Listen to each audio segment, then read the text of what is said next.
six-pack Lapadat. We got the 63 kilo world champion Megan Scanlon. And Meg, not a bad year, huh? It's Not a going all bad year right. for you. It's going all right. I'll take it. I first off, your video for the road to Sheffield is phenomenal. I just Thank you. shared it in the stories. It's really, really, really good.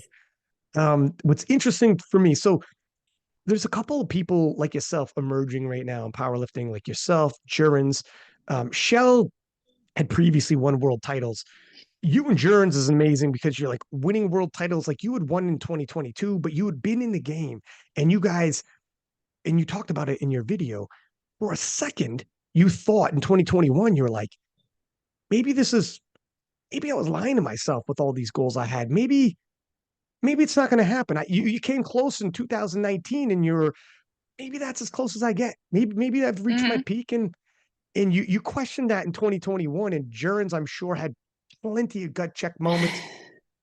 And then now you're hitting your peak and people like wait till you have kids, wait till both you guys. And Shell had a world title earlier, but maybe he was telling himself, maybe it's done. Maybe it's done. And Right. then mid 30s, look at Shell right now. How Hmm. do you what do you attribute this to? You know, I don't know. I mean, I'm not really sure. I like to say like I've been in a slow cooker, right? Like some people have Mm, this huge breakout moment in powerlifting and it's early on perhaps and then they continue on, right? That wasn't really me. I feel like I've just been like slow cooking for a long time and recently picking up momentum. But I feel like the reason it's happened later for me, I mean, I started lifting powerlifting later, so my time in the sport is similar to a lot of the other females that are kind of at the top right now, if you want to say that, like looking at like their competition history and like training history. But I think for me, like the past couple of years, it's just like a mindset shift and priorities, like knowing what's important to me. And honestly, like at this point, like you're saying, I'm in my mid 30s. So like I do understand there's a time limit to being at your peak and to continue to progress. So it's like I don't take anything for granted anymore. mm. Um, which is a huge difference, I think, than prior. And I'm not trying to force things, but like I also don't take anything for granted, you know? Yeah. And like when you first burst on the scene, your natural physical abilities, like athletic abilities, were great enough to thrust you out there pretty quickly. Obviously, Yeah, for sure. 2019, you were breaking open world records at the world championships, and it was like phenomenal. So you were a phenom early, but this is like early potential, and you're a worker. But now it's where it's like, okay, wait until I really start hitting my stride. You didn't have the Hmm. time under the bar, so to speak, in powerlifting this. And you were also, I remember you saying your attention was spread back in the day. Yeah, my attention was spread back in the day, and I was definitely trying to not force things, but like force things, right? Like I thought, because I knew I wanted to have kids. So I thought once I had kids, I wouldn't be competing at this level. So I think that's why my attention was spread, right? I was trying to do so much. Like I thought I had to get everything done before I had children. And I was also trying to force the timeline that probably would have been a more natural progression if I wasn't in my late 20s when I started powerlifting and knew I wanted to have children. So it was like these two Mm. timelines that were clashing with each other that I think caused some of the decisions that I made early on that likely in terms of like the trajectory in the sport for me probably hurt me and led to like some stall years after a while. But it also allowed me when I took a step back and, had kids, allowed me to realize that wasn't the way to go and that it didn't mean my powerlifting career had to be over. There's a lot of athletes from that era. I almost look at the COVID year we lost, and then Yeah, afterwards, it's almost like two different eras split. it really And is. when we came back, the leveling up has been insane. We always had progression, Hmm. but it feels like there's two different eras. In There's a lot of people that got left behind in that pre-era. A lot of Hmm. people didn't make it in advance. You advanced with that Hmm. era, but so we'll talk about that in a sec. But for a second there in the SBD video, you had said you actually gut checked yourself, and we're like, Hmm. maybe it's maybe that was it. Maybe I'll get that far again, but never. You're not going to Hmm. be number one in your weight class. What was that Right. like? What was that conversation you had with yourself? Were you like, oh my gosh? Right. Yeah. Well, it was interesting because, during the COVID era, like that's when I was pregnant. So I was pregnant and then had um my girls literally during COVID, during 2020. That all happened in 2020. So when I started lifting again was when people were starting to compete again. And, you know, I'm in the 63 weight class and everyone's starting to break 500. And then everyone's starting to, go 515. I'm like, oh my God, I haven't even hit 500. Like, not only am I not pushing forward, I'm falling backwards because I haven't been lifting and I haven't been keeping up during this past year where these other ladies are just like excelling and pushing boundaries. And by the time I got back to competing and like, by the time I got to the high 400s, I think that the 63 total was like 530. And I was like, oh, like, I don't know. That's a big gap to try to close when I know they're only going to keep pushing forward. So not only do I have to close the gap, I know the gap's going to be bigger because that number is only going up. Hmm. So it was tough, but I think it allowed me to like let go of it a little bit too. Like I believed that I could possibly get there, but I didn't necessarily have that be like an end all and be all. Like I already felt good about it if I didn't get there, you know? Hmm. You you almost made peace with it Mm-hmm. and just kind of look, whatever's going to happen is going to happen. I remember I was listening to a podcast and someone was explaining, I forget the situation they were in, but right before they entered, and there was all this conflict of will I live up? Will I make it? Kind of Right. along the same, whether it was business or personal life, whatever, the gap and trying to mitigate the gap or cover the gap entirely, etc. And the person said at a certain point, at the boiling point when it's reaching its crescendo, I literally just pictured myself putting my arms out and falling backwards into a big body of water and a splash happened. And it felt like I was just leaving myself open to whatever's going to be is going to be. Mm-hmm. Stop overthinking it. Because if you're really close, you can't help but peek at it, to your point. But if the gap is big enough and you have faith, you'll cover the gap, but it's too far to fully visualize. It's almost could be freeing. If you Right. were chasing 500 and you're at 497 and a half, you can't Sure. stop thinking about it. Yes. If you're chasing 500 and you have 470, it's a little easier to be like, yeah, fuck it. I mean, maybe it's next one, maybe it's next three ones. You can't picture it. When you're 497, you're picturing it every single time you go to the platform. So there is a bit of Yes. a freeing moment where it's like, just whatever's going to happen is going to happen. 100%. And there were some things for me that I think kept me in the game during those years that were out of my control, right? Like I didn't have any control over, but obviously COVID happened. I didn't have any control over COVID happening, but that is just when I happened to be pregnant. So while people were lifting and pushing ahead, they weren't competing, like they weren't getting the practice at meets, right? And then the split with the USAPL and the IPF. Like this sounds funny, but there was a split. Powerlifting America comes to fruition. That first year at Powerlifting America Nationals, there were not many people, right? So like I Mhm. won Powerlifting America Nationals, but if all of the 63s were there, I probably would not have won, Really, right? who was there that year? Refresh my memory. Well, Sam was still competing and she was totaling, 515, 520, I think at the time. And Mm. I still hadn't hit 500. Mm. uh, so I think like that nationals, I was probably like 495 or something like that, give or take. I was in that range. But I didn't break 500 until South Africa, like until I went to that world in South Africa. So although that had a lot to do with my feelings of like, I don't even know if I really belong here, if I should be going, because you always have that feeling of I'm only here because some people didn't choose the same decision I chose. Um, the irony is that was the meet that I was kind of like, okay, now I can see myself closing the gap. I know it's going to take time, but I can see myself closing the gap. And that was the year that I really did close the gap by the end of the year. And then I lost 20 kilos on my bench. So, Like, when uh, did, oh shit. Talk about highs and lows. I was like, sick. I'm right there. I'm literally right there. And then I took a Yeah. 20-kilo hit on one lift, and I was like, okay, Yeah. we'll get Yeah. back there. Yeah. But okay. So in terms, I totally forgot. First off, yeah, well, let's skip around this timeline because this is great storytelling. But in terms of talking about Sam, Yeah, there's been a couple of moments here, like obviously 2018, Sam had an opportunity to pull for the win or pull for a record, I believe. I know. And she pulled for a record instead of the win. And it was like 3 kilos or something off. And it was against Jen Thompson, fellow US teammate. And Jen was on the podcast, like, I'm surprised she didn't pull for the win. Like, you better Yep. load up because you may never have that opportunity again.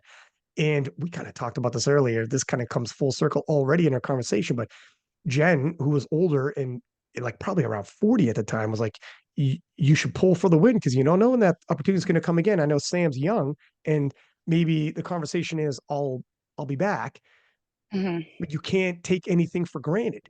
And Sam came Mm-mm. back, but new people arrived.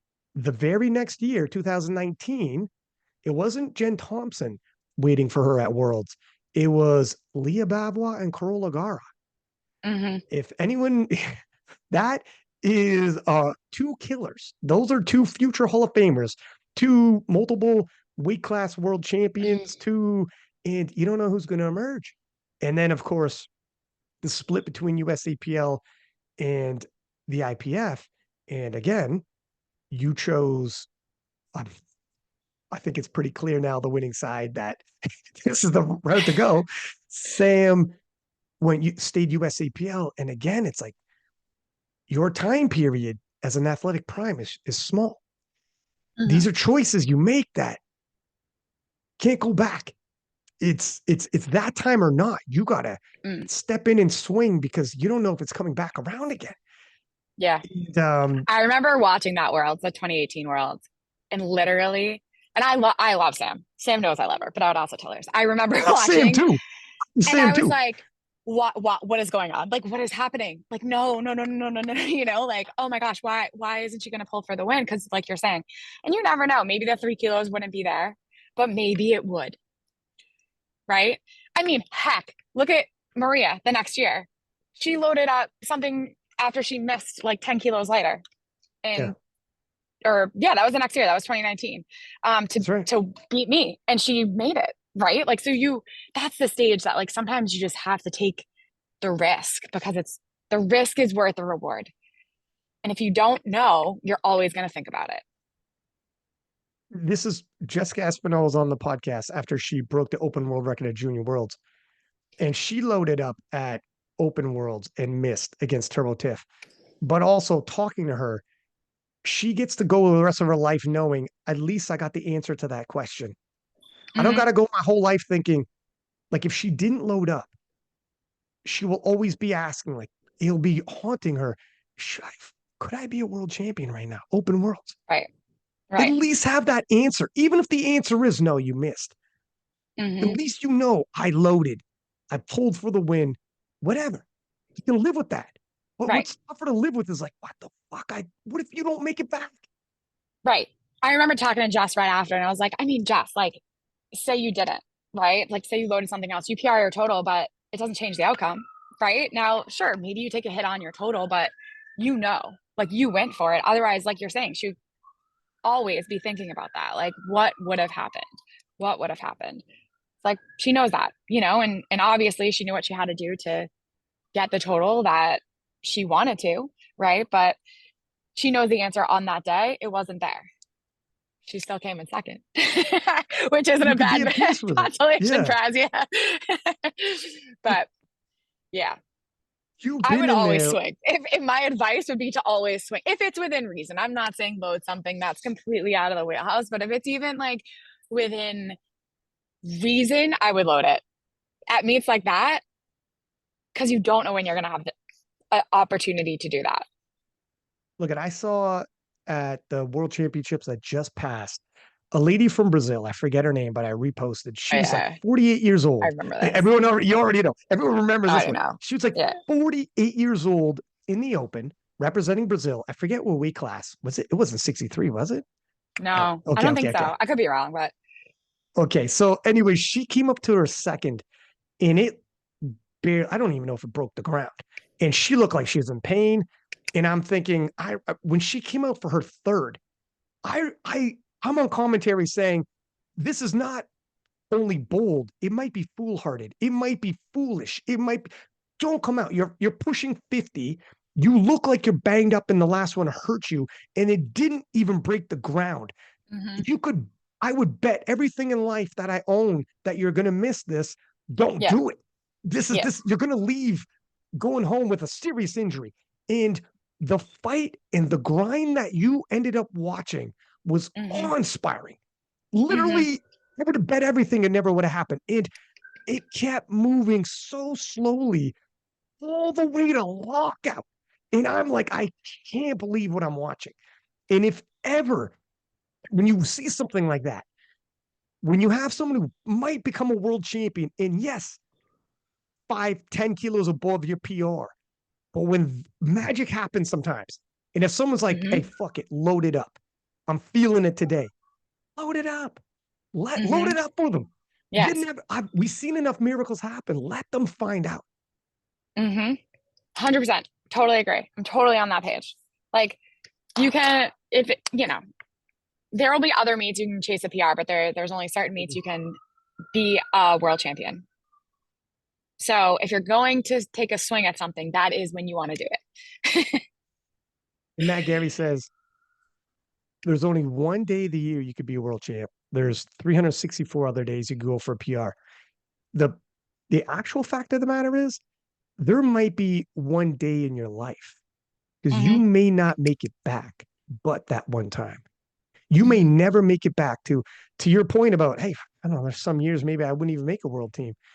For some people, like obviously you've been consistently going, but for some people, you get there once and you're never coming back. You got to understand Right. that. And the people, you look around the field and you're like, nah, I think I can make it back. Someone's going to emerge. Someone will drop down like shells dropping down.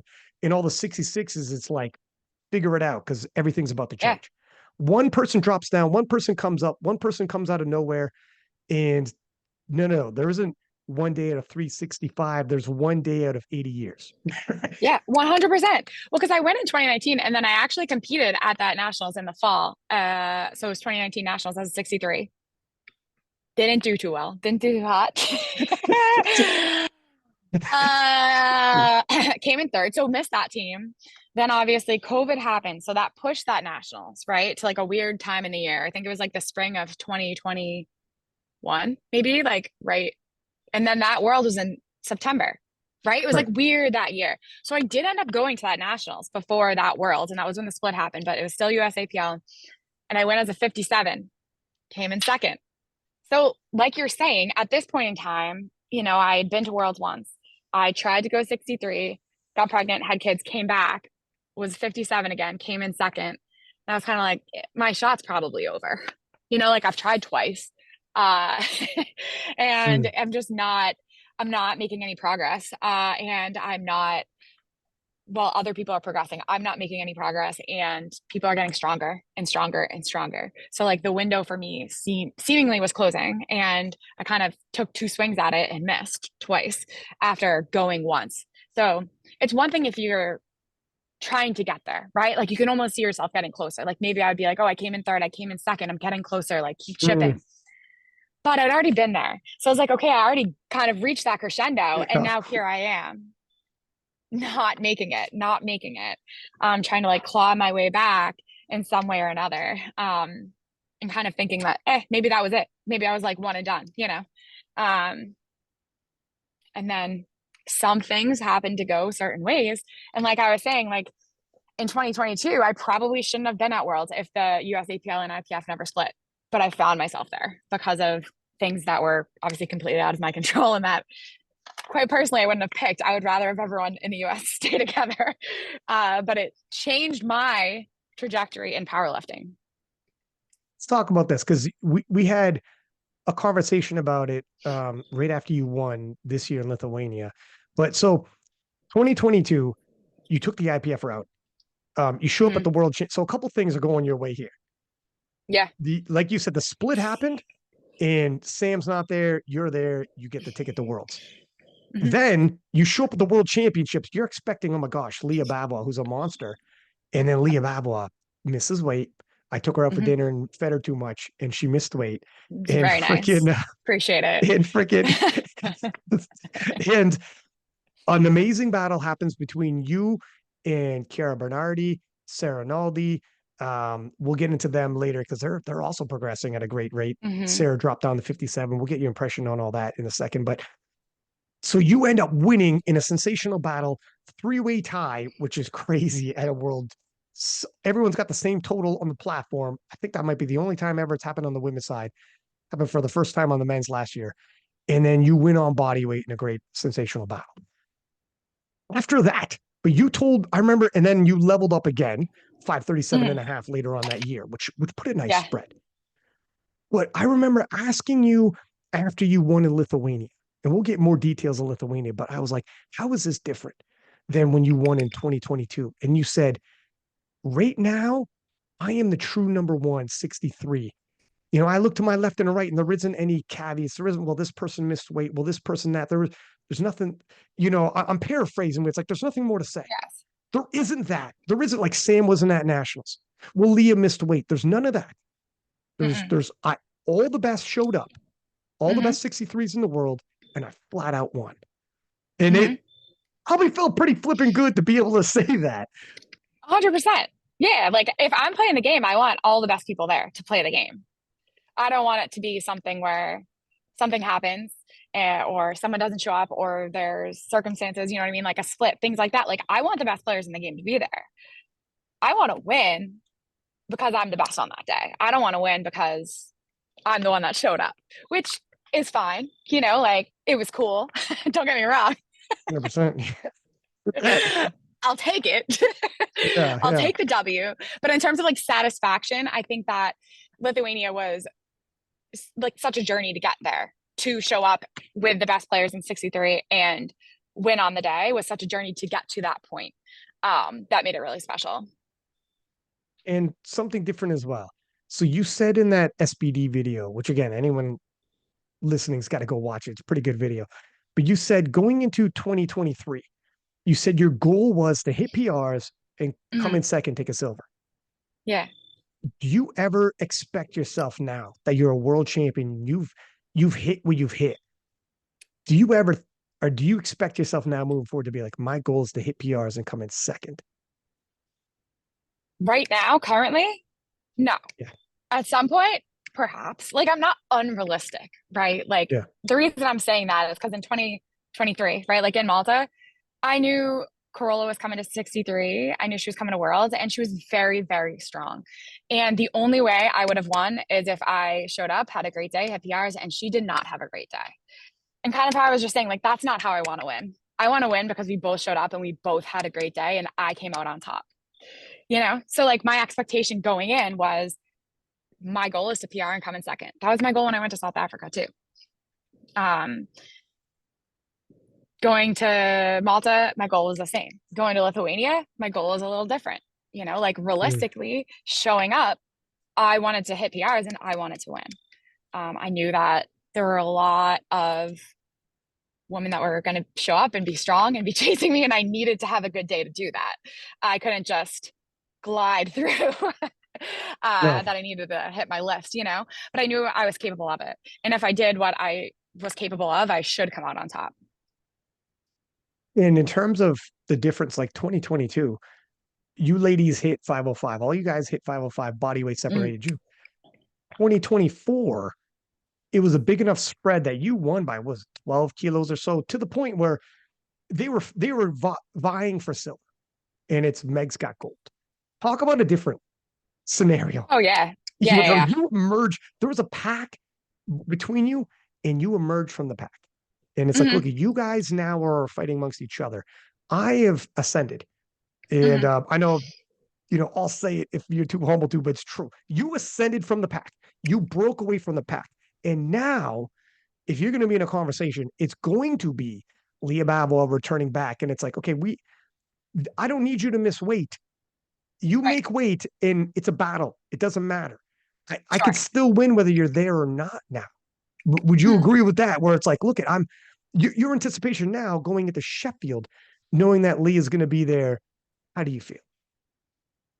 I think like the difference is similar to what I was saying, like when I went to South Africa, the only way I was gonna win is if Lya missed weight, which is what happened, or she had a terrible day. Like she would have had a terrible day, right? Like I hadn't totaled over 500, and I think her total was around 530 at the time. Um, and I knew that, right? Like, but this time, you know, how many years is this later? It'll be 3 years later. We both need to show up and we both need to have our best day. And I think whoever puts together their best day will be the winner, Yeah, this is which is a legit. lot. It's a different conversation, you know. Yeah, It's a different conversation for sure. Yeah. it's a, and it's got to like did you foresee this point coming at a point like when you were in 2022 and you Mhm. were like neck and neck with those old other ladies, and of course Gara and Leo around at that. At what point did you start telling yourself like, no, no, no, I'm up there with them? Or was it not until Lithuania when you put it all together on that package, took the world title, and now you're like, no, all right, I'm not second guessing myself now. We go head up. It's fine. Maybe I win, maybe I lose, but I'm with you. You, Yeah. you know? Yeah. Yeah, no, I know what you're saying. So, I mean, like you were saying, I think when I came into the sport, like I had a lot of raw, like strength, like natural talent, like just in terms of strength. And I think that the last couple of years, say between 2020, when was that, 2022, and now, I've gotten a lot better at the sport itself. Like technically a lot better at the sport and competing a lot more intelligently. And like hitting lifts, you know, things like that. But like a lot better the actual sport itself in combination with the raw strength and the talent for strength that I had at the beginning. And I think that's kind of what's allowed me to break away. And I think it's what I've always felt. And I know I mentioned this in the video, but like I've always felt there was more, but I was never able to put it together on meet day or never able to put it together throughout a whole training cycle.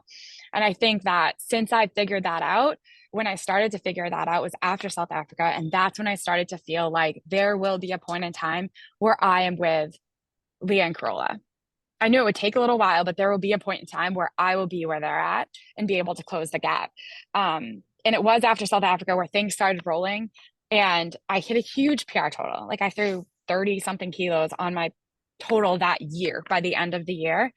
And I also knew the bench change was coming. So I knew I was going to take a hit, but I made huge gains in my squat and deadlift as well. So I knew once I figured bench out, I would be okay. I knew it would take some time, but like I knew I'd be okay, you know, and be able to put it all together because I'm definitely a lifter that I need all three lifts.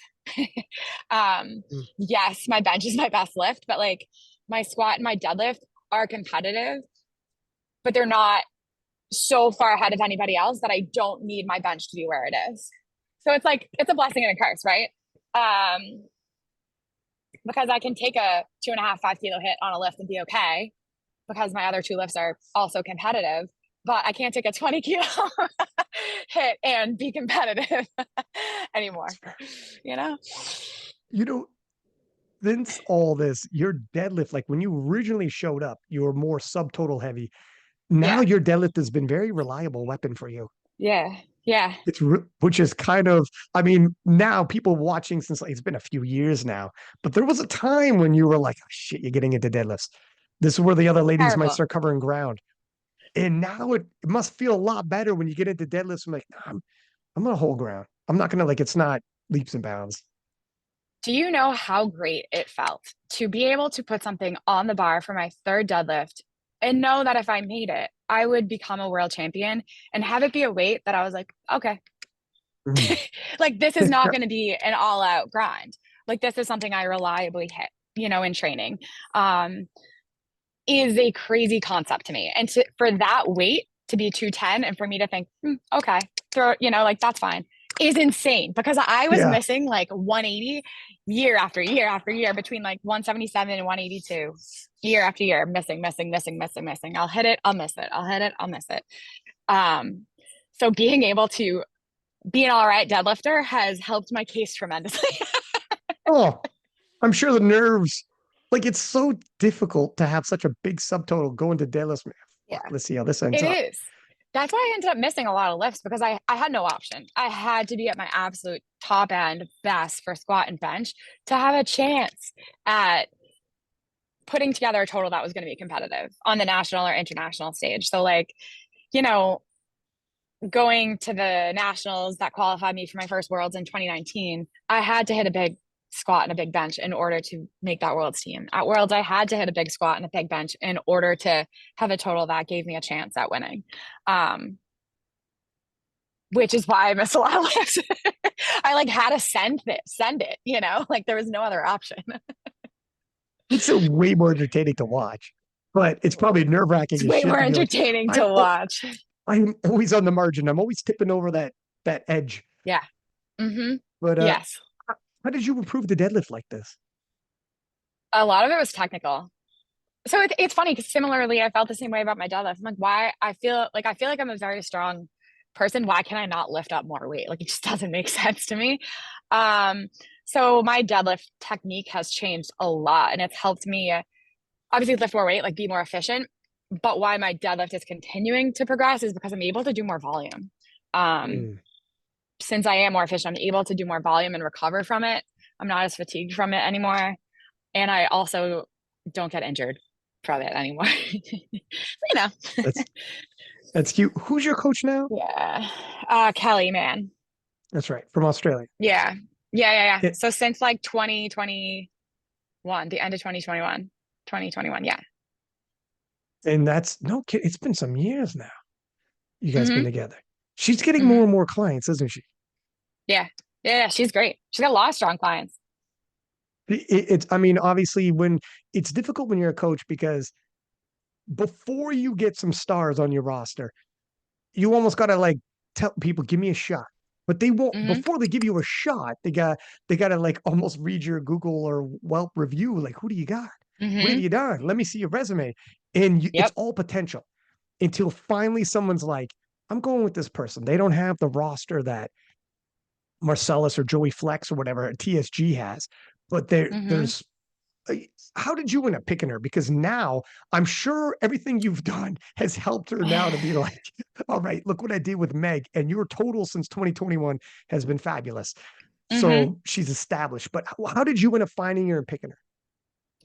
Yeah. So, and it's funny because I feel like it was at a time where I know it happens all the time now, that people coach people from different countries, right? Like it's like, whatever now. But back then I feel like it didn't happen as much. So if you were going with a coach, it would like I would likely be looking within the US, which isn't untrue. You know, if I found my way back to powerlifting, because I kind of after that nationals in 2021 was like, I might be done with powerlifting. Like I tried twice. I keep getting Mm. hurt. Like it's good. Let me take a step back.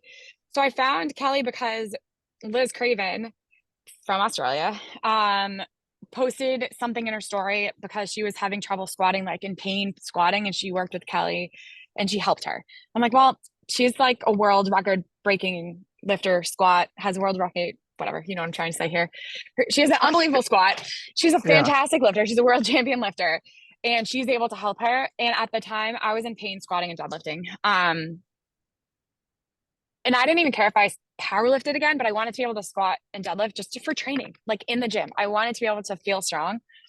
So I reached out to her specifically to help me figure out how to squat and deadlift and not be in pain. And that's how it kind of started. And then slowly but surely, I started to get the itch of powerlifting again. And so I just asked her, I said, hey, like there's a meet that's in 6 weeks. Let's just throw together a training plan. Do you know what's actually funny? I don't know if I've actually told anyone this. Kelly knows this, but at the time I was doing like almost PT sessions, but like specifically for squatting and benching and powerlifting.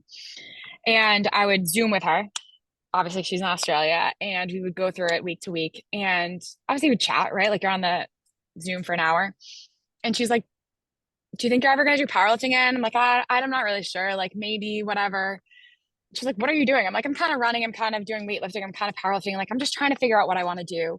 And eventually I was like, maybe I'll do weightlifting. Maybe I'll do powerlifting. She was just like, which one are you better at? And I'm like, well, obviously powerlifting. I mean, no question about it. It's a good Um, question. yeah. And she was like, okay. And then I started talking to her even like, you know, maybe I'll give it a go, but I like need to figure out, like, I need to find a coach. And like all the credit to her, she would just listen to me. And obviously I knew she was a coach and she would just support like my questions, but she never once was like, hey, like I can coach you. Like, let me be your coach. She just kind of like sat Listen, back. I was hurt. And you're like, yeah, I can't I, find a good coach. And I'd be like, okay, I did not phrase it like that. First of all, there's no good coaches out there. that It's is not what impossible I to find said. a good coach. She's That is not what I said. But I was kind of just like, like having the discussion and thinking through it. And like she was allowing me to do that without pressuring me into either competing again and also like giving her a chance as my coach. So then one time I was mm, just like, so I'm thinking about doing this meet. Do you want to coach me? And she was like, yeah, mate, let's do it. a terrible Australian accent, by the way. I know. I don't have good accents, but it was a good try. All the Aussies listening are like, God fucking damn it. They're like, please get rid of her. But Yeah. Yeah. So that's kind of how it happened. It was a slow build back into me trusting that I could squat and deadlift, not be in pain, and then dipping my toes in the water. and she was at so was she in Malta? She was in Malta, yeah. Okay, because I know she was in Lithuania. I remember talking to her. Mm-hmm. But how much of an advantage is it to have your coach there on the day? Does she get involved in terms of the warm-up room, attempt selection? How involved is she at the game day? Yeah. So in Malta, I don't want to say it, but I'm just going to say it. They wouldn't let her come back with me. Not the US. The US said it was fine. Australia, but that's fine. Oh, was there an Australian you were um, going against? no. No. But they had their whole federation issues too. It's a new federation now. Ah. Oh, Yeah. that's our friend who ended up leaving the Fed. Because Yeah. I mean, let's totally be honest.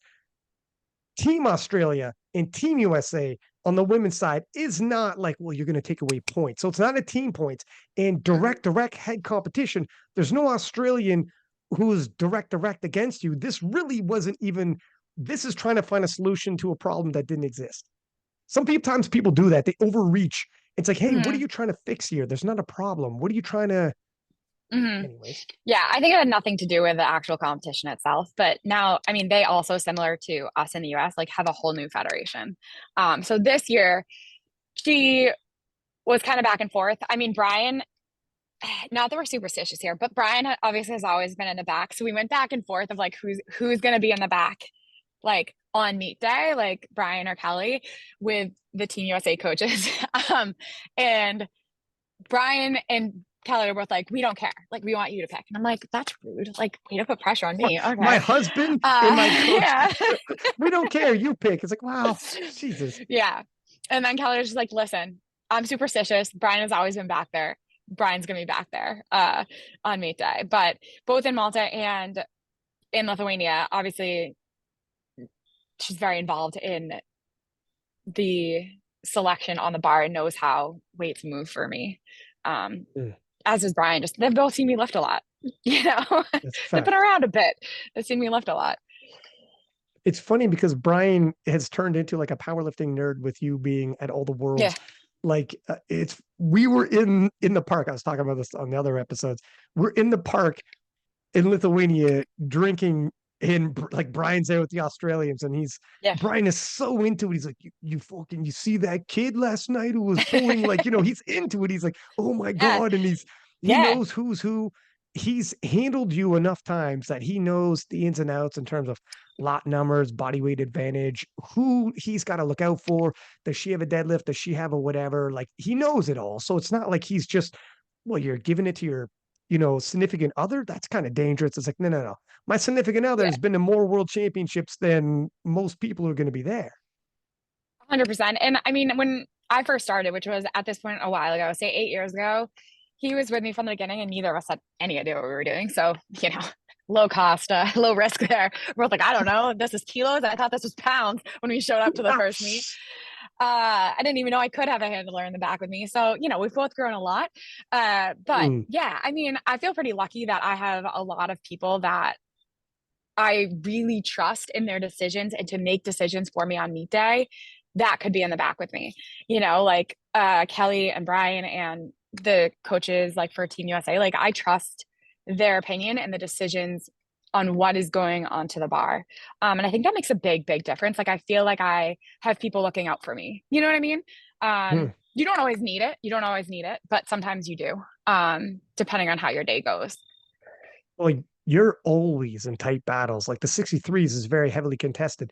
If it's in a weight class that there isn't as many killers, you're gonna win by a decent Yeah. spread. It's a max out day. It's a no-brainer Yeah. almost. But if it comes down to the line, and we've seen it, you put on the wrong weight. And I'm not talking a Crushes miscalculation. you. That can happen to anybody. I mean, the person is not reading the play and they're not loading it properly. Right. And you see that happen when you're like, you know what? The other person won, but they may or may not have been the strongest person on the day. When it's very close, and I hear this sometimes in other divisions, like in the untested, it's not as deep talent wise. I think Yeah. that's fair to say. And sometimes I hear them talk like, well, the strongest person's going to win anyways. And, the game day handling doesn't need to be as sharply fine tuned. Hmm. Whereas when it's a close battle It and you've does. been in there, world championships, it is pivotal to understand Hmm. it's not a max out day. And you do see people who are on the day probably stronger lose. And you're Hmm. like, what were you guys thinking with this attempt? What were you guys thinking with when you opened up very light on your squat, did a big jump and then missed? That was it. That's all she wrote. Hmm. If you didn't take a weight in between, you should have took a smaller weight. That was all she wrote for you. Now try to come I back. thought It's you were too just talking close. about me for a second. I was like, I didn't miss. That's rude. I was like, come on now. I was like, You're like, I've done I that in haven't my even past, missed but a no. second. I haven't missed a second squat. What are you talking? A But bit, okay. no, but yeah, like handling it's pivotal. And Yeah. so having somebody like Brian, do you guys talk about powerlifting in your day to day? I'm sure you got other Oh things my as God, well, all the but time. All the time. All the time. Yeah. yeah, And I mean, it's something where it's like, it's, if you're in a battle, it's important, right? But if you show up to meet and like you're going to have a pretty strong day, it becomes a little bit easier, even if you're in a battle, because you can expect what top end is going to be a little bit more, right? Like you can mm, be pretty certain about what you're throwing on the bar. It gets tough if you show up and it's not, you don't feel your best for whatever reason, whether you literally are sick, whether you have a physical injury, niggle going on, whether you had a terrible weight cut. Like there's all different things that could happen, but it doesn't matter because you don't get to choose when you show up and compete, mm, even if you're in a battle. Like you don't get to change the meet day. You just got to do the best you can. Especially like if we're talking nationals and we're talking worlds, if you want to go, you have to kind of make it happen on those days. That's when I feel like having a team that that really knows you and like almost like your tells, right? Like I'm always going to say I feel good. That's just what I'm going to do because I'm trying to trick myself into thinking I'm feeling good, even if I don't. But having someone that can look at you and be like, okay, but in their head, they're like, mm. she doesn't have what she's capable of.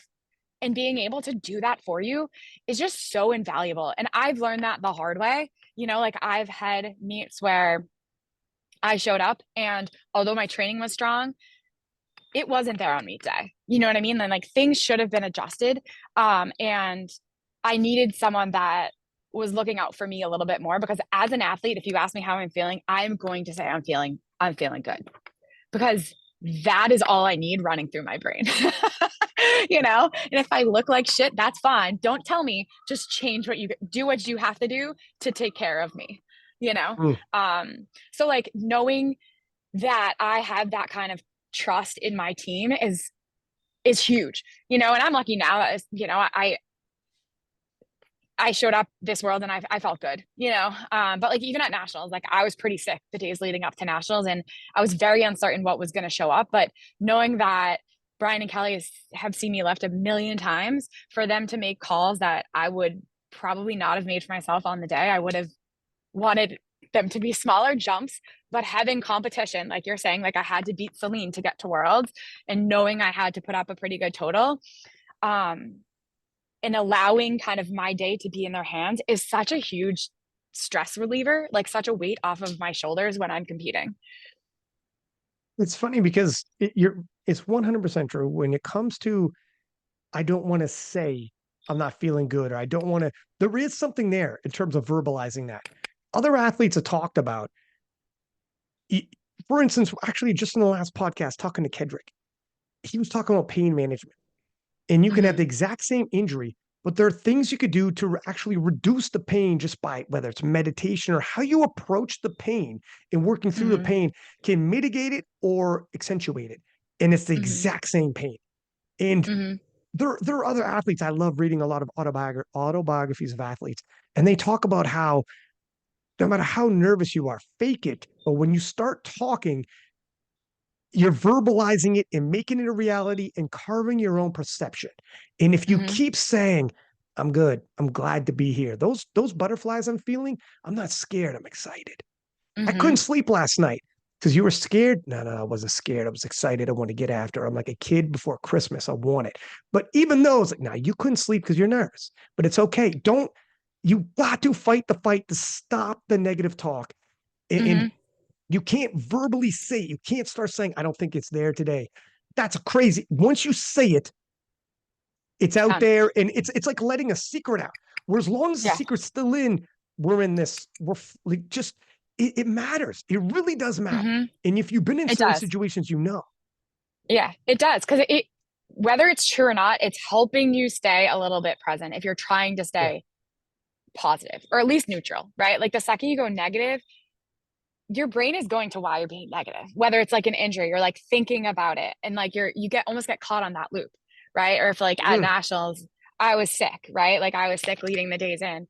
If I'm thinking about, okay, well, a couple days ago, I was puking on my bathroom floor and I felt pretty shitty. How am I going to feel under this weight?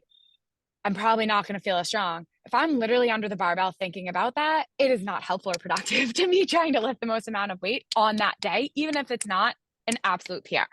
Like maybe I don't need an absolute PR to do what I need to do, but I do need to be present and I do need to give it my all under the barbell, regardless of what the yield is. I like how you said caught in that mental loop because it's true. We as humans are compulsive thinkers. If you're Mm-hmm. not talking, you're thinking. I'm always thinking the internal narrative is always happening. And it is a mental loop. And you have to try to be like, I'm not even to myself. Am I allowed to keep talking about I was throwing up 2 days ago? I Mm-hmm. can't. I have to think about what am I going to think about? Like this went well, that went well, made weight, Mm-hmm. we're there. Like you have to try to control it. And once you Yeah. start verbalizing it, that mental loop gets stronger. It does. Yes, it You does. control the narrative. It yeah. It does. I mean, it's just like people talk about training momentum, right? Like the momentum and having momentum in your training and bringing the momentum into the meet. Yes, very true. The same thing happens psychologically. Like you want to build on momentum. So like you're saying, even if you felt like shit 3 days ago, you can show up to meet day. I showed up. I'm here. Step one. I weighed in. I made weight. Step two. Like we are going through our whatever rehydration protocol. Like I did that. I'm checking boxes and I'm building like mini successes. So by the time I'm under my third attempt, like when I'm out there for my third attempt, I've already had a ton of wins today. So why not make this a win too? You know, rather than questioning my third attempt on my warm-ups and my first attempt and my second attempt, thinking about my third attempt and if it's going to be there. Like it's not helpful. Mm. Not helpful at all. It's not helpful for all of those warm-ups and attempts leading up. It's probably making them feel really shitty. And someone like Brian and Kelly who knows you, to your point, doesn't need to put you on the spot to verbally. It's like, don't make me say I feel like shit. I'm not, what I got to do mentally to stay in the pocket. So don't put me on the spot too hard. You just need to read me. And if Mm-hmm. it, like, fine, it's Brian for God's sake, if he can't read you, and I know the cliche men can't read women or whatever, maybe, but you're like, well, he's misjudged a few times in our life, I'm sure. Oh. He's learned, but you, but that's a huge asset to be able Mm-hmm. to be like, look, I'm not going to put Meg on the spot. She's got to be strong right now, but I could tell just stitch. We'll lower this stitch and we'll get some wins and continue the momentum. Mm-hmm. That's huge. And I've Mm-hmm. in those other situations where some people might be like, just be honest. Like, just it's okay to say it's like, no, you don't understand. It's not about Yeah. honest. This isn't regular life where if I'm hurting, I need to verbalize my hurt or whatever. This is a lot bigger than that. This is freaking, Mm-hmm. it's a whole nother ball game when it comes to sports like this. And Mm-hmm. yeah, so you're good to have these type of people around. How much of this do you think comes with age in knowing these things though, and having that emotional, mental maturity? Because I remember reading in Sports Illustrated, they had an article about some lady. This is several Olympics ago. She was in her 40s, made it to the Olympics, and won a silver medal in swimming, one of the swimming events. And they asked her about it, and she said, I lack a few things with age, but one thing I have now is the mental strength of what I know now. You know, a Hmm. lot of people, it's like, if I knew back then what I know now, to be able to have that, that's one thing a veteran brings to the game is you bring a wealth of experience. You've been Yeah. here at the time. You've been in World Championships 2019. That's half a Mm. decade ago. You can't replace that. Yeah, no, I mean 100%. I mean, I feel like every meet for a long period of time. I mean, I still learn stuff at meets, right? Like you're going to learn something every experience that you have, you're going to learn something different, but I feel like it took me a long time to have enough knowledge that now I approach like meets and I approach worlds and traveling and all of the different variables that I'm pretty confident in what I'm doing. But the confidence didn't come without the experience and, you know, the fuck ups for lack of a better Uh, term. Like I screwed a lot of things up. um and that's okay, right? Like, sure, maybe if I knew more, if someone had told me differently, I would have done things differently. Sure. But that wasn't what was happening then. And I screwed some things up and I've learned throughout the years. And I think the valuable piece is allowing yourself to screw up. If it happens, realizing it and learning from it and not making the same mistakes. You might make different mistakes, but trying not to make the same mistakes because, like you're saying, a half decade later, I feel much different approaching the platform at Worlds than I did in 2019. I remember walking out. I mean, first of all, the experience is very different. There's a crowd at Worlds now. It was like yeah. walking out to a golf match in 2019. I meant like not even a golf match. That's not even right. It was like you know weightlifting, everyone's quiet. Yeah. That's kind of what I felt like at Worlds in 2019. I was like, there is no one here. Okay. Um, but I felt like, and I know I touched on this before, but I feel like I put a timeline on myself that I had to accomplish all of my goals before I had children. And 2019 was my opportunity to go to Worlds, to try to win Worlds. And I went out for my first squat. And I thought, oh my God, holy shit, this is where I either make it or break it. Like I've put all of my hopes and dreams, so to speak, for powerlifting on this one meet. And for the past, whatever, 2 years, 3 years, I've tried to get here. I'm here. Now what do I do? Right? Where like I walked out for my first squat in Lithuania and literally said to myself, it's nice that I have all these friends in my garage today. Like the mindset is just so different. Like the Yeah. comfortability I have on the international platform is so different now versus 5 years ago. But it's only because of the experiences that I've had and the things I've screwed up, you know, and You learned earn that. from. But Yeah. yeah, yeah, You, I mean, you can't spell life without L. You got to take a couple L's. That's yeah. Little Wayne, by the way. But Profit, profit. profit, of course it is. But it's true. And double it back real quick. We'll move on, but from this topic. But I remember when you're talking about being sick and staying mentally strong and not like being like tough. I remember the first Sheffield, freaking Taylor Atwood was like he got I food remember that, poisoning. I like food forget where he poisoning or ate. something. And Yeah. it was like I remember we had like media stuff obligations to do when he was gone. This isn't like Taylor. Taylor like Yeah. has done everything from commentating to like he doesn't shy from media, but so he's missing things or whatever. And it's like, man, Taylor's been in his room, and you start hearing rumors like Taylor's real bad. Like Taylor's like Yeah. hasn't stopped puking and the whole night, real bad. And like he was gone for like he missed everyone. It's Sheffield, so it's more exclusive group, not like World. There's like only so many of us there, so you notice when someone's gone, and everyone's like, "Where Mm-hmm. the f is Taylor been? He was here, disappeared," and you're like, "What the hell's going on?" Right. So you start hearing rumors, and Sierra, who was filming them, was like, "Yeah, it was like it's bad, it's real bad." Then when Taylor reemerged, and Jessica Bittner seen him, and Jess is like, how you feeling? And Taylor's like, I feel good. I feel real good. I think tomorrow some people are in trouble. And Liar. then Jessica said, she looked at it was like, okay. She could tell she's like, my man did not look good. White She's as like, a ghost. sir, you have puke on your sweater. Are you about to drop a Keep hot 16 telling in a rap yourself battle? that. Yeah, Yeah. seriously. It's like, you got mom spaghetti on your sweater right now. Oh And God. he's like, feel great. Feel like You look But great. yeah, it is what it is. I was also going to ask you about because I was talking about the Kedrick podcast, which is like terms of nutrition in the whole nine, where we come from previous years, like for instance 2019, like you're talking about, and we talked about previous podcasts about the weight cut that you did. Like you were such a smaller human being, super ripped, strong, but Mhm, what we knew then about making a weight class and making things and what we know now, and we have mhm, people like Evie Corrigan dropping down, and of course Agatha Shitko previously dropping down, and now Shell dropping down. But mhm. we also have people moving up. Aforementioned Sleen the Machine moved up. You yourself are like, you know what? I've done 57. I'm good at 63. Thank you very much. Um, and you've done, like it kind of is a bit of a balance knowing it's tempting because you see your total and you're like, what if I kept my total and dropped down?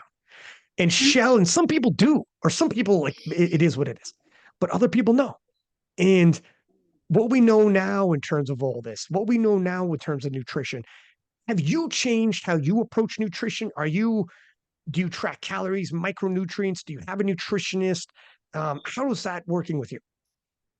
So, I mean, for 63, I really don't need to track my food, like in or for body weight, right? Like per se.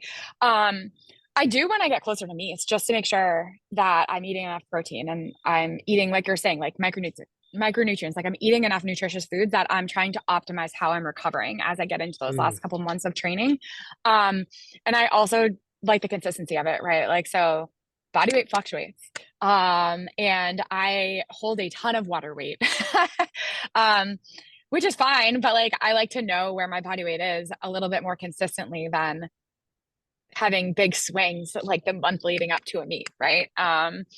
It's just kind of taking a stress off of your shoulders, having that kind of knowledge going in. But to make 63, I don't really do anything like crazy to make weight like I was at 57. Um, if I had the knowledge now, I did when I competed at 57, I would have done a lot of things differently. But I did it, right? So I did what I did. uh, It is what it is now. it is what it is.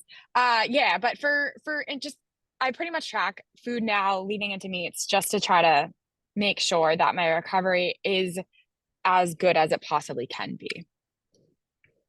And I'm assuming you found out that Sarah Naldi moved down to 57. Did you see that? I did. So what do you think? Is her debut? I think. Let me real quick. Do you happen to know what the world record is I at actually 57? I think it's 519, and I think she told a 505, That's right. Yeah, but she missed all of her thirds, perhaps. is that what it was? Because I only seen the highlights. She definitely missed her squat and her deadlift third. I'm not sure about bench, um, but definitely squat and deadlift. And Let's deadlift, I pull think, this up. was a relatively big jump between second and third. Maybe she Don't was quote me on chasing that. certain numbers, which at at the Italian nationals, whatever. I'm sure she'll play Right. differently. I mean, You're right. She yes. missed her third squat and she missed her third dead. Now, here's what's interesting. As a 63, her third dead in Lithuania was 222.5. As a 57, her third attempt dead was 222.5. Oh, And shit. she tried to mimic the Mm, exact same deadlift attempts. So 205, she opened at World Championships as a 63. 205, she opened up as a 57. mm. 215 was her second in Lithuania. 215 was her second as a 57, but she didn't get her third. So maybe it was trying to hold form, hold serve, not fully adjusting. But I'm interested in Mm. seeing where it goes. 505 as a 57 is still really good, obviously. Yeah. And I mean, similar to talking about experience, I mean, she knows how she's going to feel under the bar now at 57, Right. which it's Yeah. different, like it is different. I mean, I know I feel different as a 57 than a 63 under the barbell. And for me, it mostly has to do with squats. The other two, whatever. But like for me, is mostly I remembering like squats, like you feel smaller. The bar is on your back, like you physically feel smaller. And if you're cutting weight, it's usually obviously the closest to when you are recomping as well. So you haven't had as much time with hydration and food in your body too. Um, but yeah, I do think it's interesting. Yeah, we'll see. It's going to be interesting for sure. Yeah. It's 505. Look, I remember when 495 when Jad broke it. This is Mm-hmm. 2022. This is first Sheffield. Joey Jad, 495 was the world record. 495.5, and it kept getting nudged, and then over 500 happened. She debuts at 505. So, I mean, we kind of lose Right. perspective how quickly we're moving, but she's right up in the mix. It's Mm-hmm. just, it depends on how she ends up adjusting. It was the first time, who knows how the weight cut went. If Right. ordinarily the strength would have been there, it might be there in the future for those thirds Right. that she missed. Game Right. changer if it does. Yeah, for sure. And I don't remember what she weighed in at Worlds. Like how fast was her cut? I don't Uh, remember.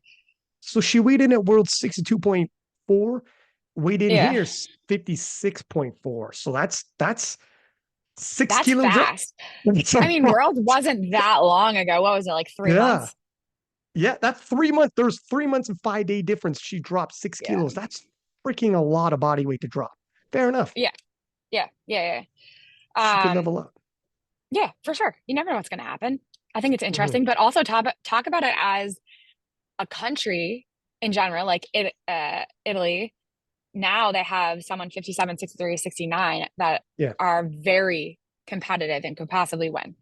Imagine if Yeah. they walked away, obviously not in the 63. No, I'm just kidding. It's like, watch your mouth. I'm Don't just say it. kidding. But But like, good for them. Do you know what I mean? Like, they're those three have been so strong for so long, and she's Sarah was up in the 69 weight class for a hot second, came back to 63. Now she's at 57, but they're kind of distributing amongst. I, yeah, three weight classes. I think it's way better now.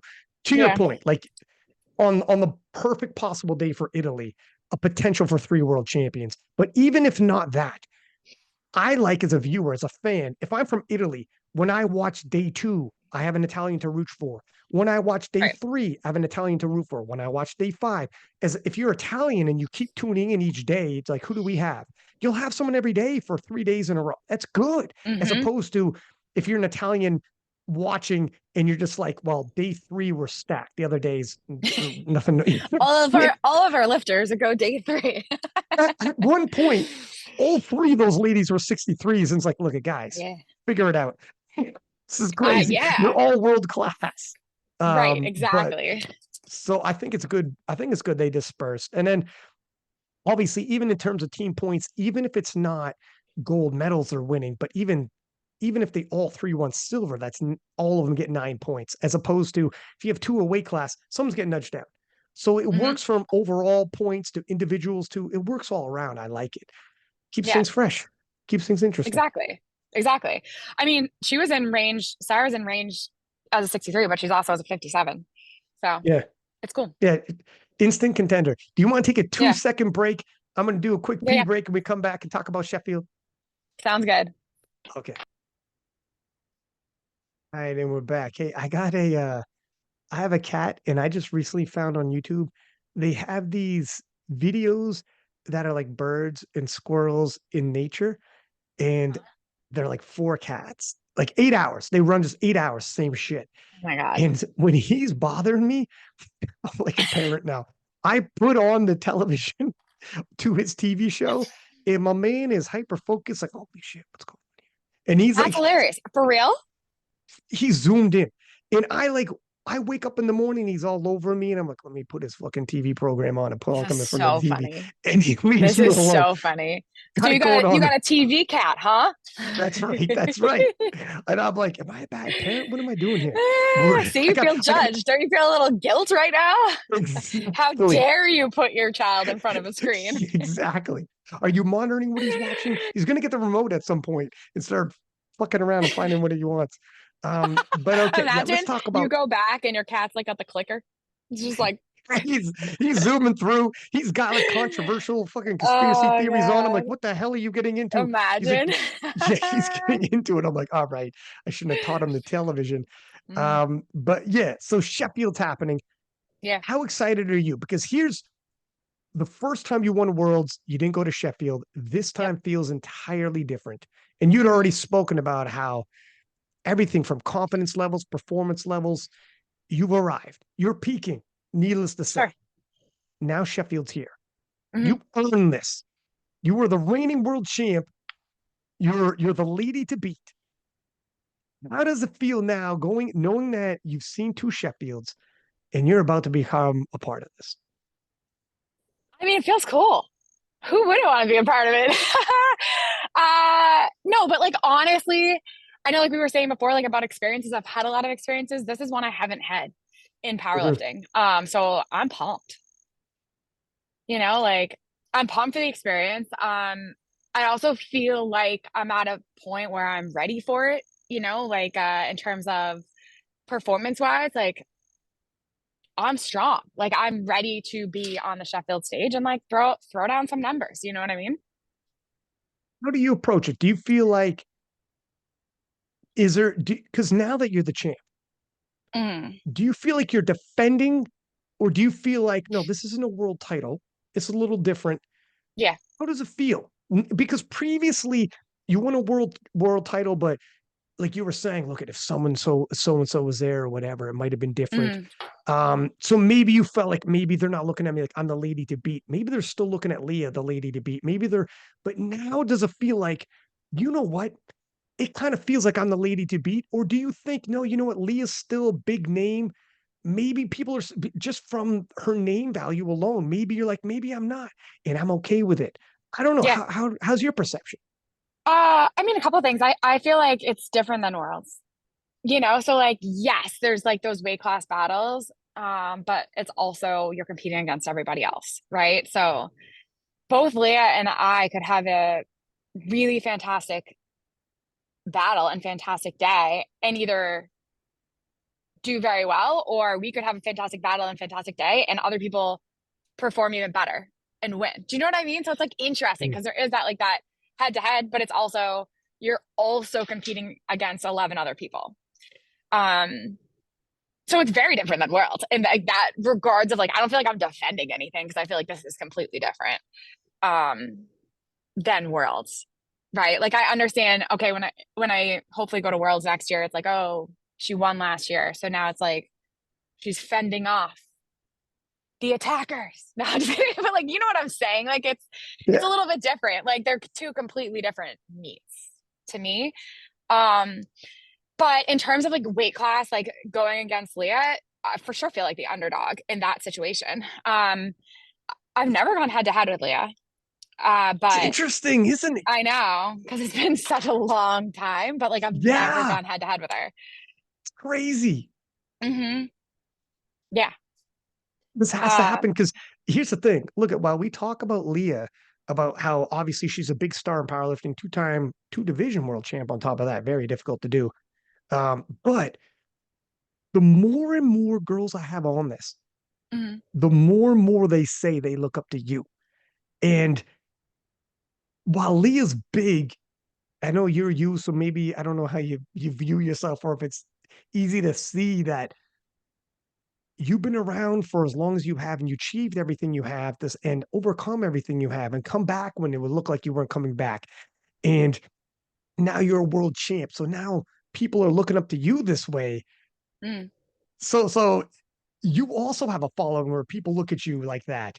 And you and Lya never having faced is such an interesting storyline where I it's know. like you guys have circled each other but never showed down.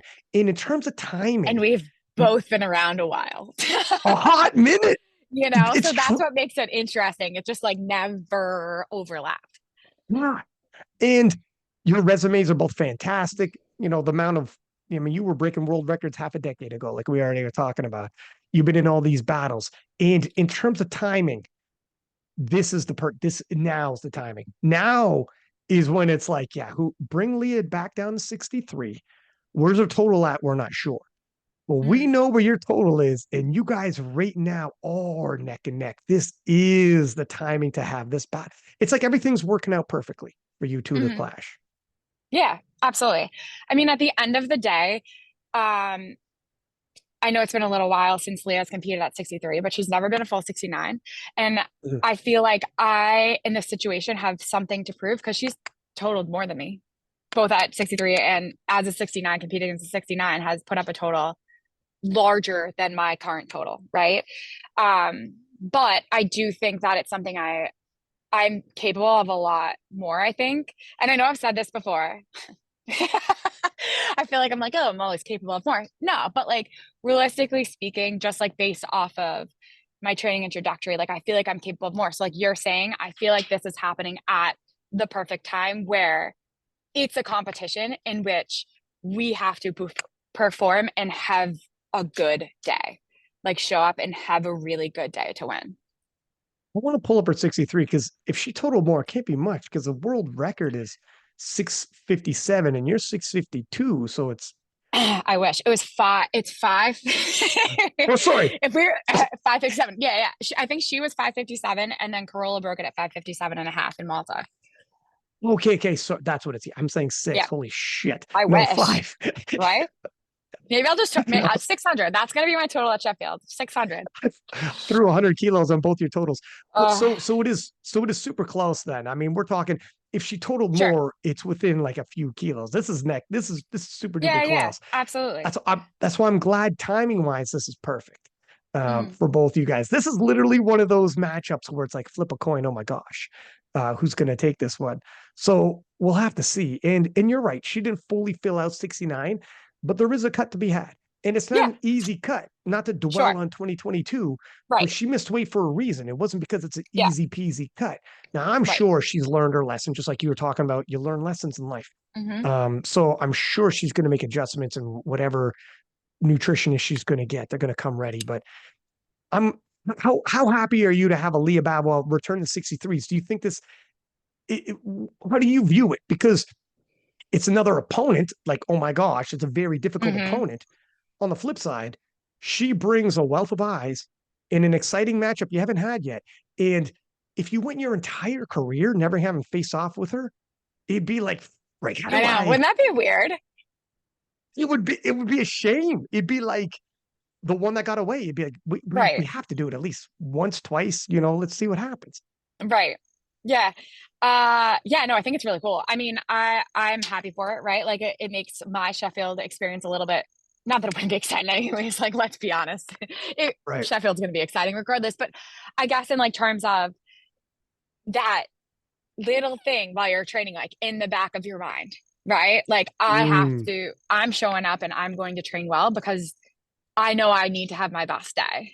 Um, Not just for Sheffield in general, but like to battle Lya. Like I know I need to have my best day and be on top of my shit, you know, like that has to hmm. happen. So is that something I'm thinking about? Absolutely. I mean, in general, like the 63 weight class is becoming a weight class that is pretty stacked. You know, like there, like you were saying, there was a lot of us that were totaling around 500, 505 a couple of years ago. And now it's like there are a handful of people totaling 540 up, Hmm. which is nuts. That's nuts. That it's not just one person or two people out there. There are there's a grouping now of people that, depending on the day, could potentially win. And I've had athletes come on here before talk about how when you have another lion out there that you're about to face, you'll stick around a lot longer. You'll Yeah, actually with I Celine, can see who that. told me that one story. Celine said she texted her husband and is like, I'm having I am tired, fatigued, feel beat up, and I want to leave the gym. Tell me something right now that'll make me keep going. And he texted back, I bet you Sam wouldn't go home. And this is when, Yeah, and she's like, sure. she texted him like, Oh, yeah, well done. Well done. I'm yeah. staying. I'm staying. She's like, Fine. that's all I needed to hear. And Yeah. just knowing, of different athletes that come on saying, knowing I have this other lion that I'm going to face off with, you will put the foot on the gas. You will now see where you're truly at.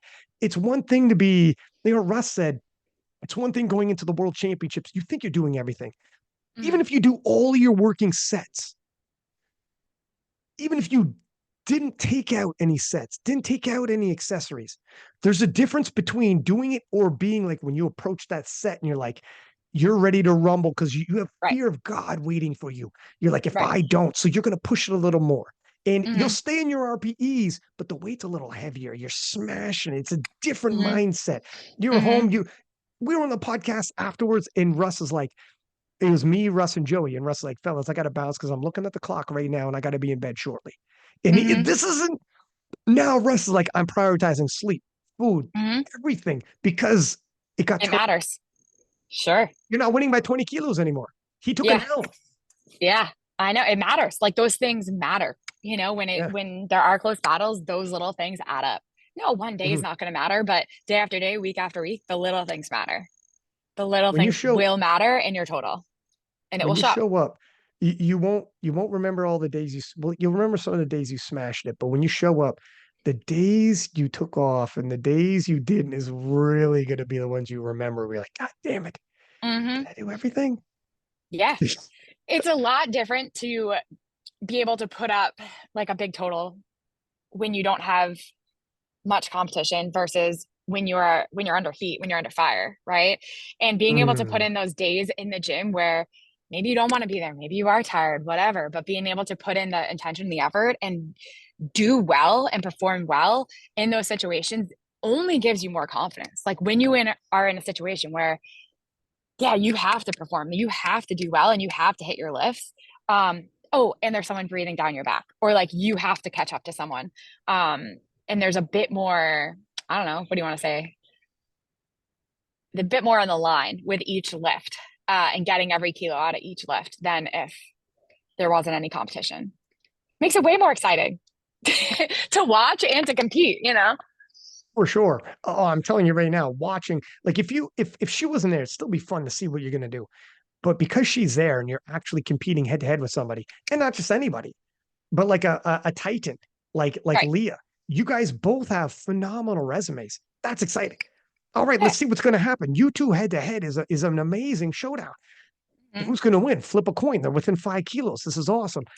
That's why people tune in, and it's going to help in terms of your full experience when you get closer to it.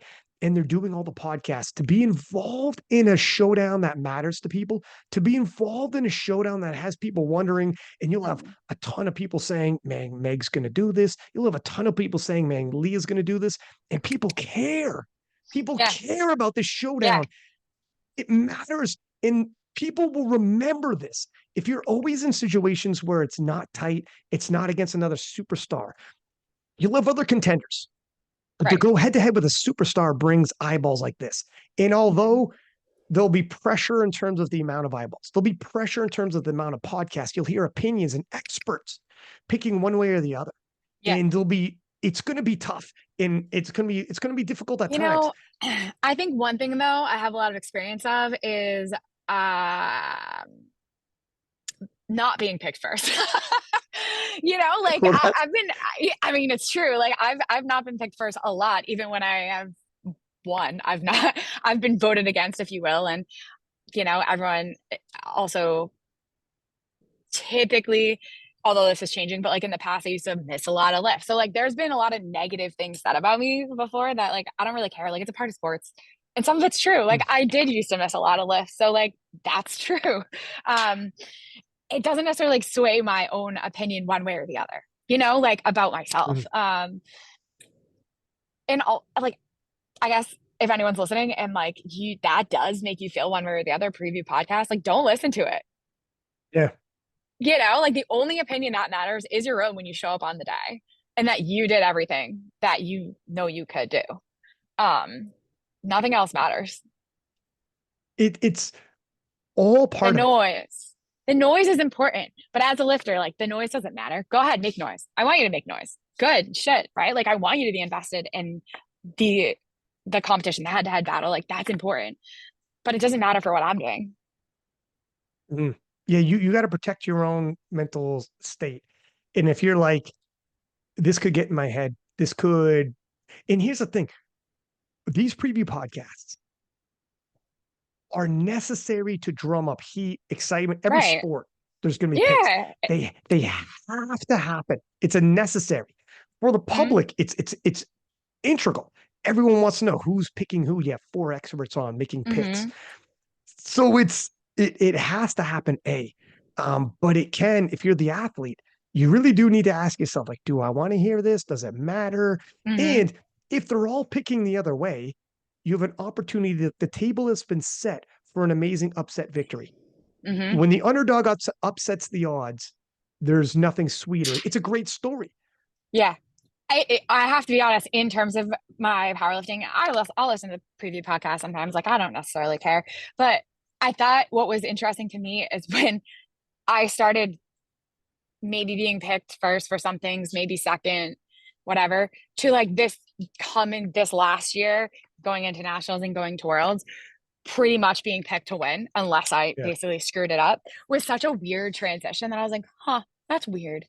You know, How, like, how did how did you like that? I was, this is I was going to ask you this anyways, but is does it create more pressure that everyone, like, you have experts being like, I'm picking Meg to win, and then sure, you're like, oh shit, like if they're not picking you to win, other athletes in other sports have talked about being an underdog is easier to operate because there's not pressure, and if you mhm, win, it's a great story, and if you come in second but do well, it's like, right, well, you still did good.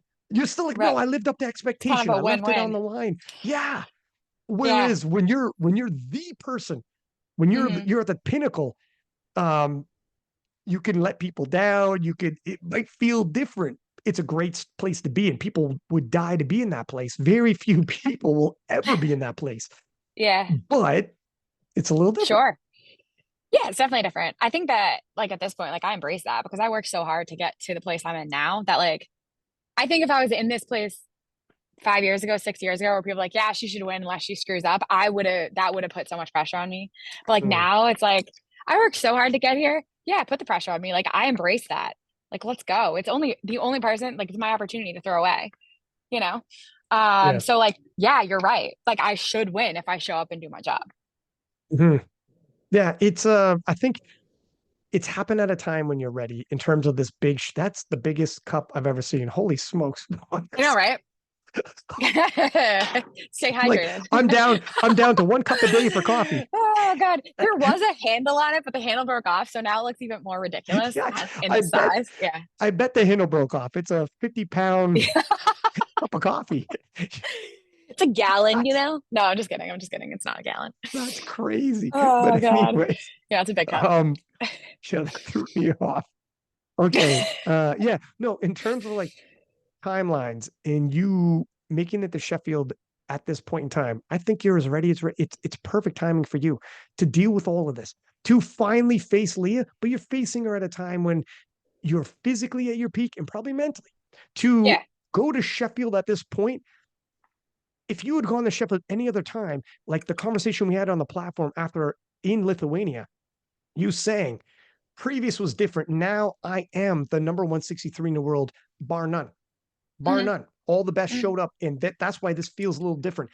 Now you showing up to Sheffield with that in the back of the mind, be like, no, I'm here. And Yeah. I think it's perfect timing for everything. This is a whole different Megan Scanlon is going to arrive at Sheffield. Yeah, for sure. Listen, everything happens for a reason, right?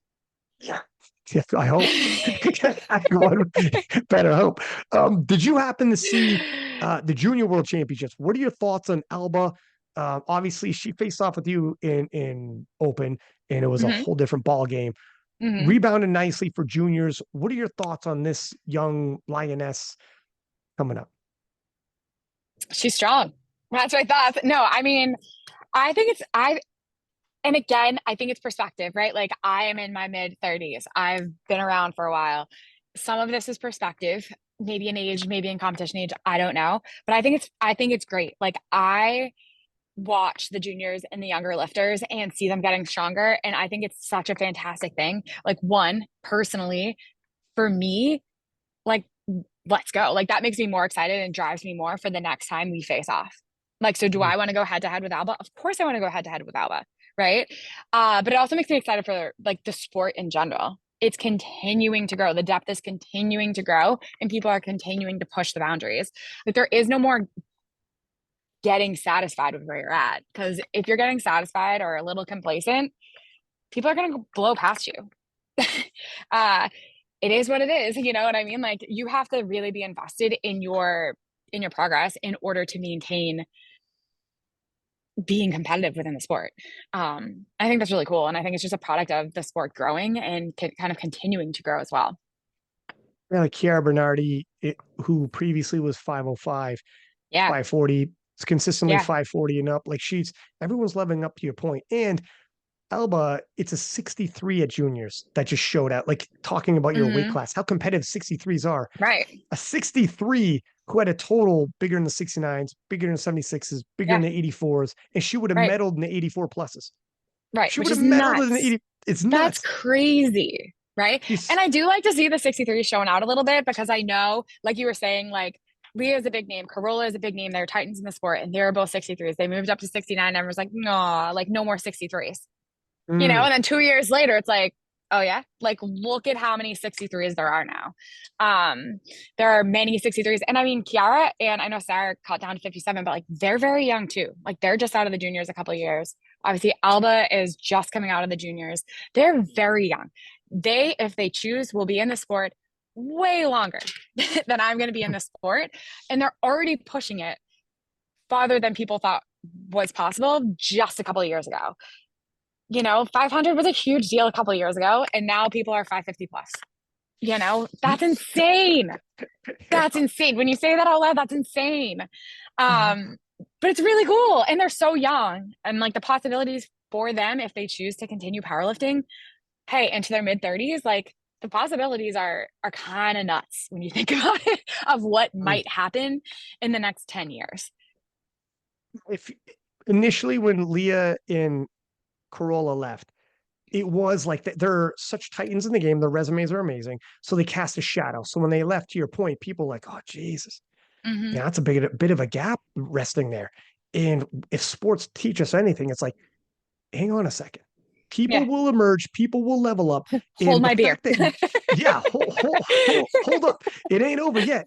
Yeah. And you have, it's amazing. Again, in sports, you never know. You have a veteran like yourself, mid 30s mother who's been around for years, and you're not alone. Like people like Jurins and you can level up Shell. You Sure. can level up in your mid 30s and find a second gear, which is Mm-hmm. exciting. Where it's like, really, like Yeah. 30-kilo jumps this late in the Is game? insane. Yeah, yeah, Yeah. 30-kilo jumps this late in the game, as well as a junior like Mm-hmm. Alba. And it's like new people come, and then all of a sudden that shadow isn't cast the same anymore. And Mm-hmm. you guys, Leah's got a great story. But have you heard of Megan's comeback story? Have you heard of Meg? Like people look to you as an inspiration now because of everything you've been through and when you thought you were done and the whole nine. Like, oh, I thought I would have to let go of my dreams and goals, but no, Meg can do it. I can do it, and you become an Mm-hmm. inspiration. And then people like Alba emerge, and it's like, and coming from different regions of the world, which is important as Mm-hmm. well. You just gotta wait a second, but it takes two things. Like you need people to emerge, you need people to level up, you need people to hit the same numbers we're used to those ladies hitting. And you are. Mm-hmm. You and Mm-hmm. Elbow both 650 and up. Whether Mm-hmm. Lya comes back or not, you have other people who are like neck and neck. It's like, no, this is can't miss. You don't want to miss Right. this. There'll be Right. fireworks. 100%. And just like I'm sure like Alba and like Lya, when they're thinking about their future in powerlifting, they're not like, yeah, 550 is good. No, like that's not what Yeah. we're thinking. Like like we want to continue to push the numbers and to push the sport. And like you're saying, there will be the next person that continues to come along and pop seemingly out of nowhere, even though they've probably been somewhere, but they hit their Yeah. progression, right?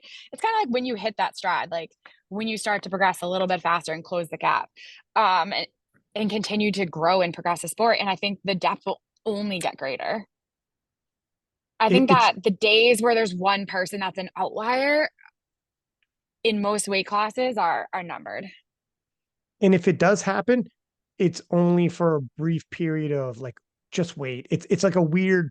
I got your time, by the way. I'm gonna let you go before noon. I got you. Don't worry. But I'm gonna keep my eye on it. But if it does happen and someone's ahead, it's brief. It's Yeah, brief. If Lya had never left 63, well then there was Gara. But if let's say Gara never, if either one of them never left and they're in the 650s, well then you arrive in the 650s. Alba arrives in. It was only time. It was right, only time. You'll never be okay to be just chilling. You can never rest on your laurels. You right. give it a hot minute, and other people Yeah, are going to emerge.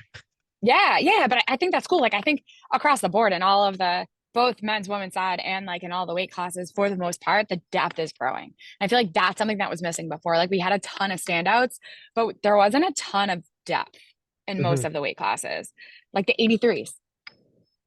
Yeah. Look at what's happened in the past year in the 83s. That's insane. You know, Right?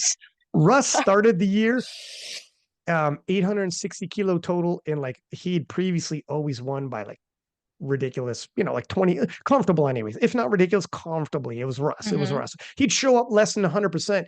He's gonna win. And it was Russ Mm-hmm. again. Finishes the year, and he's like, my man, I'm currently in third position on total. Didn't win at Worlds, and he's like, what the hell happened in 2024? Like Mm-hmm. it's It's crazy. crazy. It's Yeah. crazy. I mean, how many 83s now are around that mark? Five, six, five, five, Yeah. six? I mean, you have like Jurens has done 850 and up. He did 852. Russ has done 860. Ade's done 861. Joey's done 865. And then so that's It's all those crazy. guys clustered. And then right Right. below them, you have a bunch of people in the 840s now, like Right. Tim Monagati's in 840s, Delaney, Chris Perez. Like, Yeah. yeah, to your point, It's crazy. it's over. You Yeah. can't miss. To your point, No. if you're an 83, you can't miss. Yeah. You miss one Sorry. squat. Russ missed a squat, and it was like, holy shit, Russ, you're in trouble. Yeah. And If it is. One last yeah. question before I let you go. We're going into Sheffield. If you had one wild card, SBD said, Meg, we're going to give you a wild card to give out. Yeah. Who would you give that wild card to bring It to can be Sheffield? male or female. Um, let's do both. That's a good follow up. That's a good follow. Let's do Thank both. you. Thank you very much. I mean, okay. Well, here's the thing. The female one's hard because I would love to give it. My It's two tough. answers are obvious answers, okay? And one I want to give it because I personally know and love Jess Espinal, and the other one I would like to give it to Alba because I would personally like to go head to head with her. So that's tough. Yeah. Because yeah, because you have for selfish reasons, the 63 would be you give it to Alba and everyone's going to die to watch this and you're in it. So it's like, hey, I would That's what be I. involved in the hottest showdown. That might be the best showdown in all of the women's side if you gave it to Alba and you're in the middle of it. In terms of Mm-hmm. creating moments for yourself, you would Yeah. create the biggest moment for yourself. And when you look Right. back, you'd be like, oh my gosh, like Right. on the flip That's cool. side, Yep. oh, you would be on every preview show. Your guy's storyline would dominate all of the storylines. It would Mm-hmm. be all over again. People are like, oh my God, this is, you be in the, that's what people die for. Is just be in the mix. Mm-hmm. Let everyone, whether they pick you, Alba or Lya, you're in the mix and people are like, holy shit, this is the best Mm-hmm. showdown. That's what you earn that Right. literally by winning a world title. On the flip side, Espinal broke the open world record. She's a teammate on Team USA and whatever. I know what you mean. You know what I mean? But also talk about like even 47s. Like people didn't think that anyone would be challenging Tiff. Oh, And here we are. You know what I mean? Like she did it the depth is for happening. She did it. She did it. for She so long. She was number two to Tiff's number one, and she's mm-hmm. got to do it head to head, sure, but she showed that potential. Like, no, I can do this. All of her supporters, you have not supported me in vain. This is Mm-hmm. legit. This isn't, this is real. I can do Yeah. this. It's crazy to think Tiff is still a junior and she's won 4 open world Yeah, titles. it's nuts. But also talk about another like it was already exciting to watch the 47s because they're both strong, but like how much more exciting is it to watch now when there is a legit head-to-head battle Yeah. Yeah. where Oh no, they it's have the same total going in, you know? we need to believe. You have to believe the other person can win. Tiff has been Mm-hmm. so dominant, like 4 world titles in a row. Insane. Right. And she's beat Jess outright a couple times over now. So even though we know how good Jess is, but Jess doing this makes I put up a poll and I think it's probably a recency bias, but I put up a poll and I think majority actually picked Jess. Now Yeah, there's recency bias. You're excited. Someone of just course. did that. Yeah. But now if they go toe to toe, it actually still is like, no, no, no, hang on. Yeah. Jess has it in her. She just needs to put it together on that day. Mm-hmm. How about the men's? We only got a couple minutes left. How about that men's side? Who gets that wild card? Um, I mean, Stuff. it is. There's a lot of strong guys that like you're like, oh, I could throw them in there. Well, for me, I would love to see Ade in the 83s join Russ and Jurgens. I was gonna say probably one of the 83s. And Ade did it at Euros, right? Right. Well, Western Euros, but it became a Western world Euros. record. But it's the world record. So when they compete at They're Sheffield, going against they're that. yeah. So it's kind of weird if he's not there. If possible, it'd be better Right. if he's there. Yeah, I know. I That's what I agree with think. you. Yeah, I agree with you on that. I think, yeah, I agree with you on that. Here's the thing, and when you're saying earlier, it's me versus Lya, but it's also us versus everyone else. And then I had Jurgens on the podcast, and he was like, me and Russ have talked about it, and we are really, it's not really me versus Russ. It is like us versus everyone else. And I'm like, hang on a second there, Playboy. The difference is everybody saw what happened at Worlds, and everyone, yes, they want to see how you guys do against everyone else, but everyone's begging for that rematch between Yeah, you and Russ. And yeah. however you spin it, we want to Right. know I who know. out totals who. Like, listen, take the pressure off by bringing other people in or whatever. We Yeah, want direct head to head. We need to answer that question: who wins in the rematch? It's true, right. you It is know. true. It is true. It is true. The head to head battles are very exciting. They're what people talk about before, after. It's what you remember. It's the moments. Yeah, Very typically, it's what the moments when the moments are created are in head to head battles or tight battles of some sort.